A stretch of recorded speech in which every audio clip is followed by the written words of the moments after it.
নমস্কার বন্ধুরা, সুবলয় রান্নাঘরে আপনাদের স্বাগত। আজ বানাবো আমি গলদা চিংড়ি দিয়ে পটল আলুর রেসিপি। একটা নিয়ে নিয়েছি 6 পিস গলদা চিংড়ি। আমি মাথাটা পুরো বাদ দিয়ে দিয়েছি। একটা মাঝারি সাইজের পেঁয়াজ নিয়েছি, ওইদিকে কেটে হাফ টমেটো রেখেছি, কয়েকটা কাঁচা লঙ্কা, পটল আলু সব আমি ছাড়িয়ে কেটে রেখেছি। আদা রসুন বাটা, ছোটো চামচের 1 চামচ আদা রসুন বাটা, জিরে গুঁড়ো ধনে গুঁড়ো 1 চামচ নিয়েছি, হলুদটা আন্দাজ মতন দেবো। প্রথমে আমি কড়া চাপিয়ে চিংড়ি মাছটাকে ভেজে নেব টুকরো করে। এদিকে কড়া গরম হয়ে গেছে, দিয়ে দেবো সর্ষের তেল। তেল গরম হয়ে গেছে, চিংড়ি মাছগুলোকে আমি ভেজে নিচ্ছি।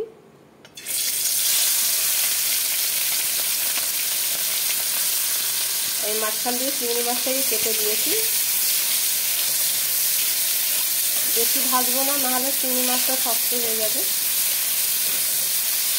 আমার চিংড়ি মাছটা ভাজা হয়ে গেছে। এই তেলে আমি আলুগুলোকে ভেজে নেব। আলুগুলোকে একটু লাল লাল করে ভাজতে হবে। আলুটা ভাজা হয়ে গেছে, আমি আলুটা তুলে নেব।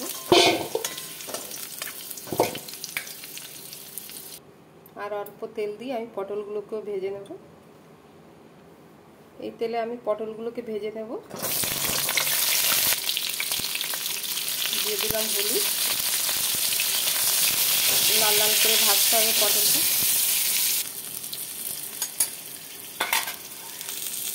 পটলটা ভাজা হয়ে গেছে, তুলে নিচ্ছি।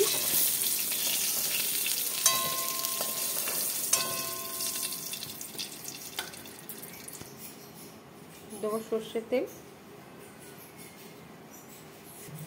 ফোড়নে দেবো একটা তেজপাতা,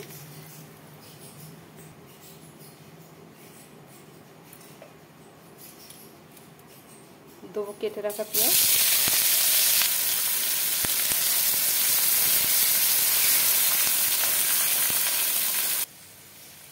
দিলাম আদা রসুন বাটা, দিয়ে দিলাম জিরে গুঁড়ো ধনে গুঁড়ো, দেবো হলুদ আন্দাজ মতন, দেবো টমেটোর কুচি,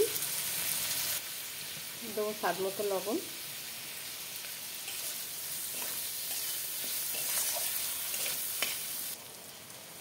দিয়ে দিলাম চেরা কাঁচা লঙ্কা।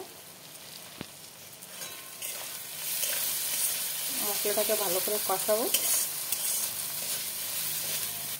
মশলাটা কষানো হয়ে গেছে, দিয়ে দিলাম আলু পটল।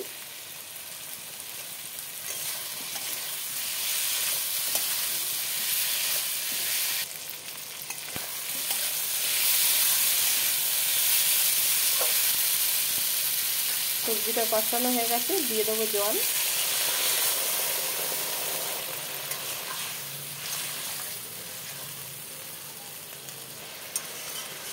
ঢাকনা দিয়ে সেদ্ধ হতে দেব। আলুটা সেদ্ধ হয়ে গেছে, দিয়ে দিলাম চিংড়ি মাছ।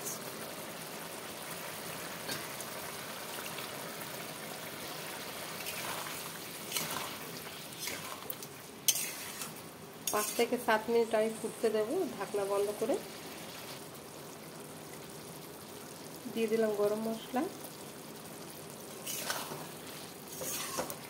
আমার তরকারিটা হয়ে এসছে, একটা অন্য পাত্রে ঢেলে নেব।